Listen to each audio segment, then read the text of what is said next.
The city slept under a blanket of cold, the streets empty and silent except for the distant hum of traffic. Underneath an old rusted bridge, Elias, a 15-year-old homeless boy, lay curled up in the mouth of a drainage pipe. The night air cut through his thin hoodie, and the chill was deep, settling into his bones. He barely noticed the cold anymore. It was a constant companion. It had been his reality for years now. As the wind howled through the broken pipes and abandoned bottles, Elias wrapped himself tighter in the patchwork blanket he had found months ago. It was the only thing that had kept him warm during the long nights. Elias had learned to survive the streets after losing everything. His mother had passed away when he was young, taken by a sickness that drained the light from her eyes before she could tell him what he meant to her. His father, broken by a world that had never given him a chance, had been taken away by the police. The accusations against him were false, the system unjust, but no one cared. No one bothered to fight for Elias. And so he found himself alone, with nothing but the harsh city streets and a makeshift cart that he had named Faith. The cart had once been a shopping trolley, now pieced together with plywood, bungee cords, and old wheels. During the day, it was his lifeline. He used it to collect scrap metal, bottles, anything he could trade. But at night, it became his pillow, his table, and his shield. He had nowhere else to go. He'd learned to keep his head down, to stay hidden in the shadows where no one would see him. The world had forgotten him, and that was how he preferred it. Despite the years of hardship, Elias still had a kind of quiet pride. He didn't beg. He didn't ask for anything from anyone.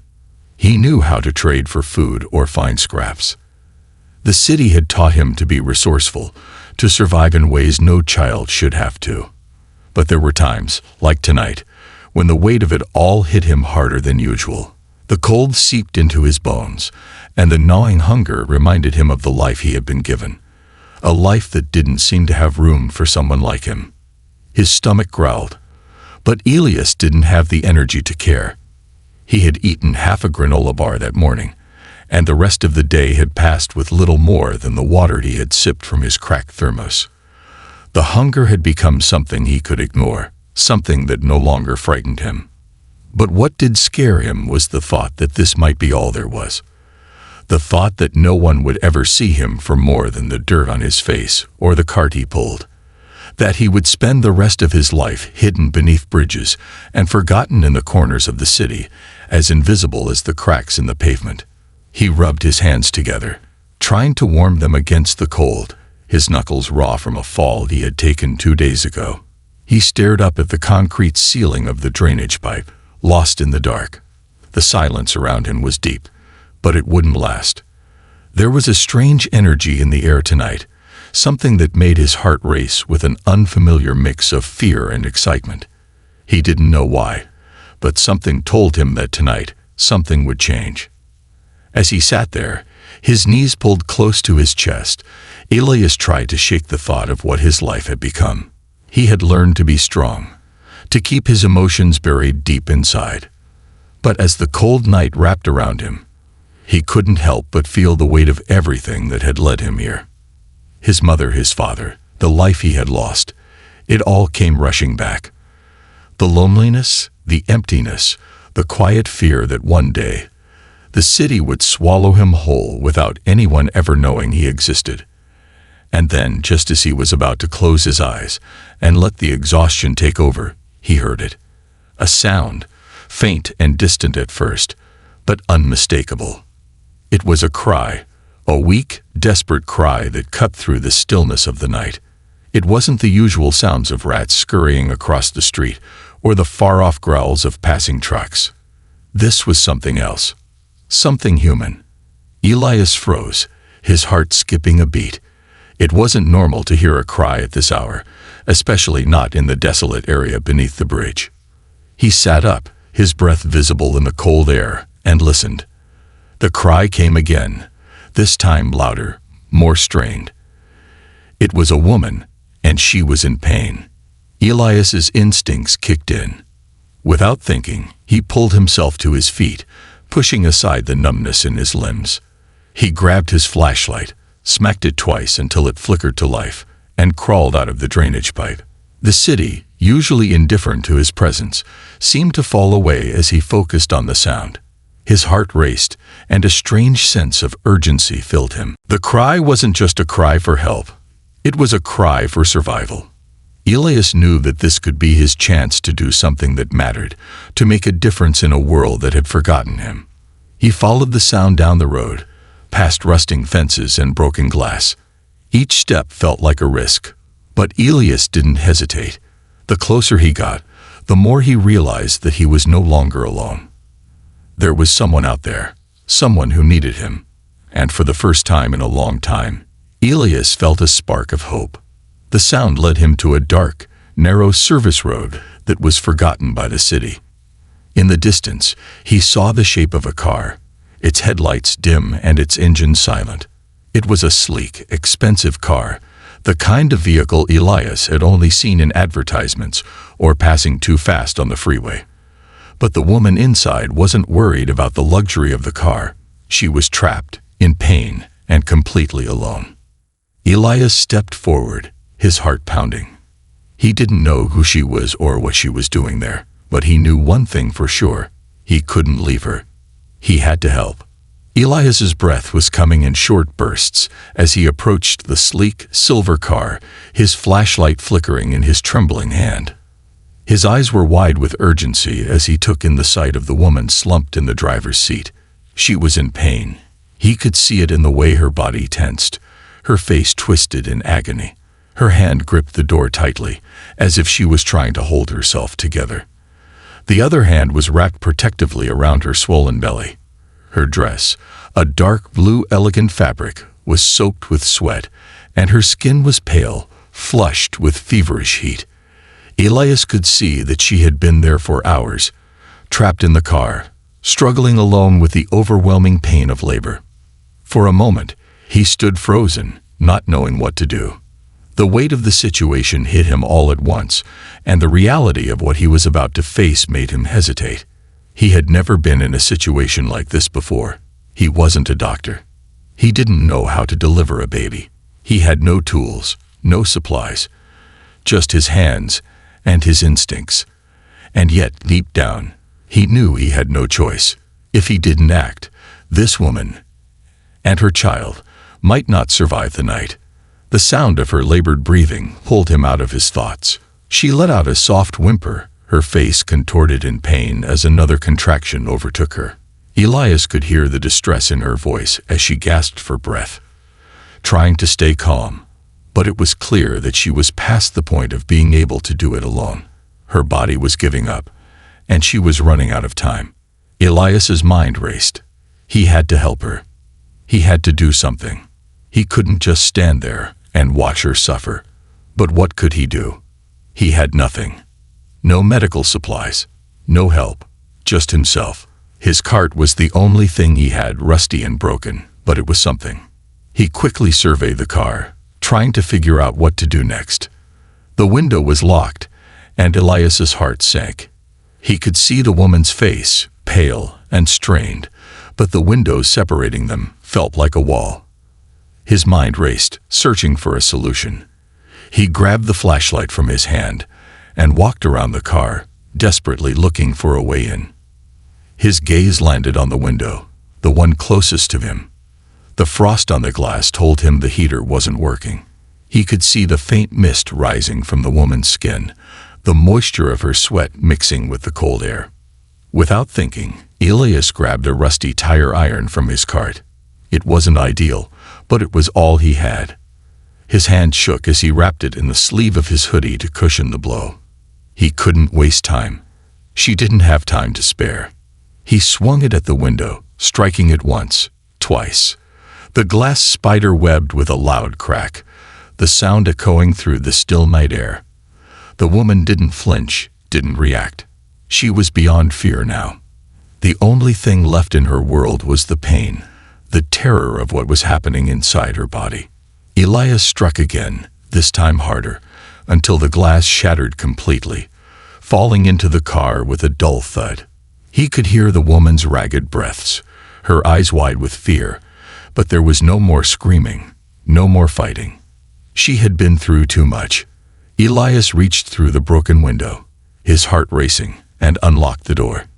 He opened it slowly, carefully, afraid of hurting her in the process. The woman sagged against him as he gently helped her out of the car, her body weak and trembling. Her legs barely held her weight as she let out a quiet, sharp cry. Elias's arms were shaking as he tried to steady her. She was burning with fever, her skin flushed, but she was still breathing, still alive. With every step he took, Elias felt the weight of the world on his shoulders. He couldn't stop now. There was no one else. The streets were empty. No one was coming. The car's hazard lights blinked silently in the background. But the city was quiet. The hospital was still a long way away, and Elias wasn't sure if he could make it in time. The cart groaned under the added weight, its wheels wobbly and old. But Elias didn't stop. He wrapped his arms around the woman's shoulders, pulling her close to him as he led her toward the cart. Every movement was a struggle, but he was determined. He couldn't let her down. He could see the fear in her eyes and the pain in her body, but there was something else there too, a glimmer of trust, of hope. She had no one else to turn to. She had no choice but to trust the boy who had appeared from the shadows, from the forgotten corners of the city. Elias carefully lifted her into the cart, securing her with the blanket that had once been his only source of comfort.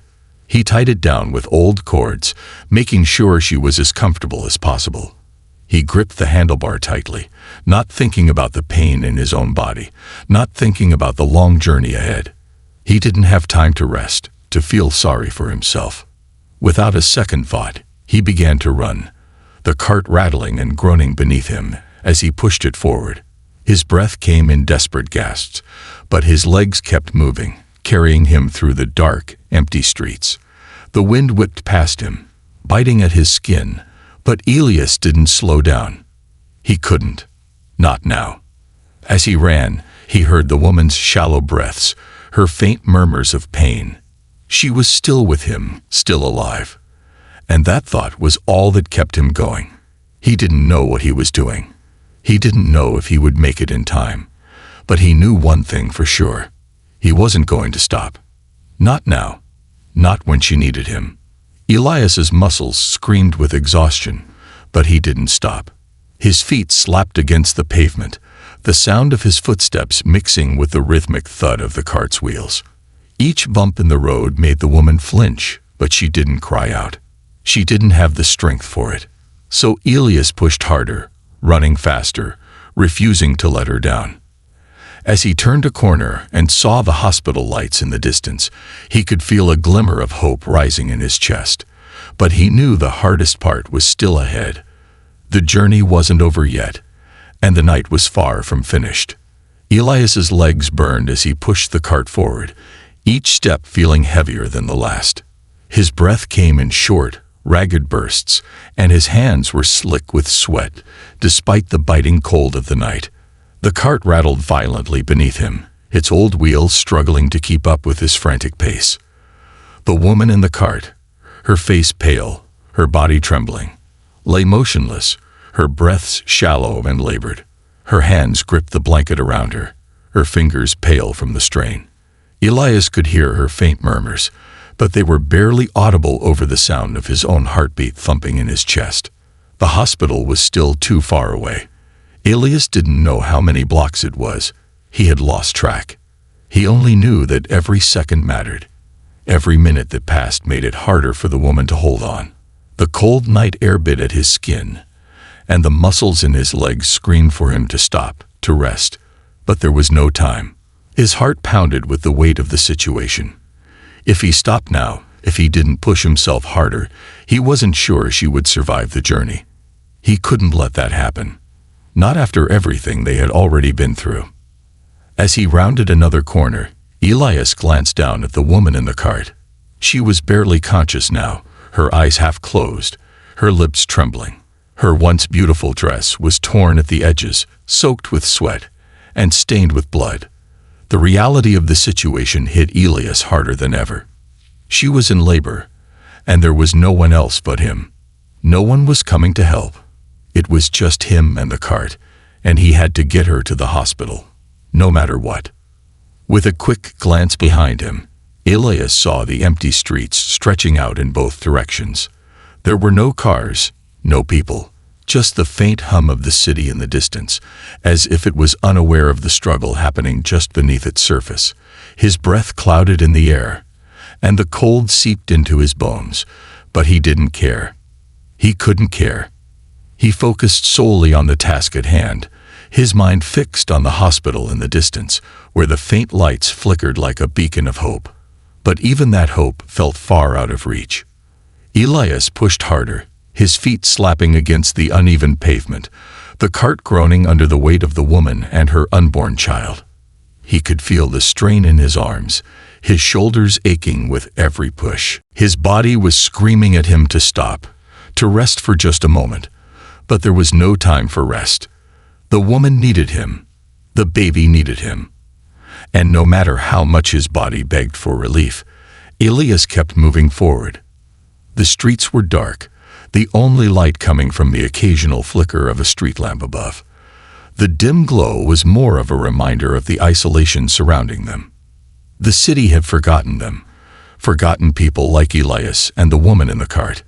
It was the kind of place where people passed by without even noticing the shadows on the street, the faces hidden in the corners, the lives discarded like trash. But Elias wasn't like everyone else. He couldn't look the other way. Not tonight. A loud, sharp cry from the woman broke through his thoughts, and Elias's heart skipped a beat. He looked down at her, her face contorted in pain, and panic surged through him. Her body was shaking, and her breathing had become erratic. The contractions were coming faster now. Elias's stomach twisted with fear, but he couldn't stop. He couldn't slow down. They were so close. He could see the hospital now, just a few blocks ahead. But the woman's condition was worsening, and Elias knew that if he didn't make it to the hospital in time, they both could lose everything. Almost there. Don't worry, Elias whispered to her, his voice trembling, though he wasn't sure if she could even hear him. His words felt hollow, but he said them anyway, trying to comfort both her and himself. He didn't have any medical knowledge, didn't know what to do, but he knew he had to get her there. He had to believe that they would make it, that they would survive this night. As he pushed the cart forward, Elias could hear the woman's breathing becoming more strained, more frantic. She was whispering something, but Elias couldn't make out the words. Was she asking for help? Was she in more pain than he realized? The questions swirled in his mind, but he pushed them aside. There was no time to think, only time to act. The hospital was so close now. He could see the Red Cross symbol glowing in the distance, a sign that they were nearing salvation. But with each step, the woman's condition seemed to deteriorate more rapidly. Another scream echoed in the air, sharp and raw. Elias nearly stumbled under the weight of the cart, his legs faltering as he struggled to keep his balance. The woman's pain was so intense, so real, that it took everything in him not to collapse right there on the street. But he couldn't afford to stop. Not now. The lights of the hospital were only a few blocks away now, just a speck on the horizon. But Elias could already feel the weight of what he was carrying, physically and emotionally, starting to take its toll. His feet dragged as he pushed the cart up a steep incline, sweat pouring down his face, his heart pounding in his chest. The streets were empty. No one was around to help. He was alone with her, and with every breath she took, with every scream she made, Elias was reminded of just how heavy this burden was. And then, as if a miracle was within reach, the hospital entrance appeared before him. The sliding glass doors gleamed in the dim light, the promise of help finally within grasp. But even as he saw the doors open, even as he pushed the cart closer and closer, Elias felt a knot form in his stomach. Would they make it? Would the woman and the baby survive? He didn't know, but he wasn't going to stop until he had done everything in his power to ensure that they did. With one final push, Elias reached the doors of the emergency room, his chest heaving with exhaustion. He slammed the cart into the entrance, banging his fists against the glass until a nurse appeared, startled and confused. The woman's body was barely moving now, and Elias was barely standing. But he had done it. He had gotten her here. As the doors opened and the medical team rushed forward, Elias collapsed against the wall, his legs giving out beneath him. He watched, breathless, as they lifted the woman from the cart with practiced efficiency. The weight of it all, the exhaustion, the fear, the worry, it all hit him in that moment. But there was nothing else he could do now. All he could do was wait. Wait for the woman to be saved.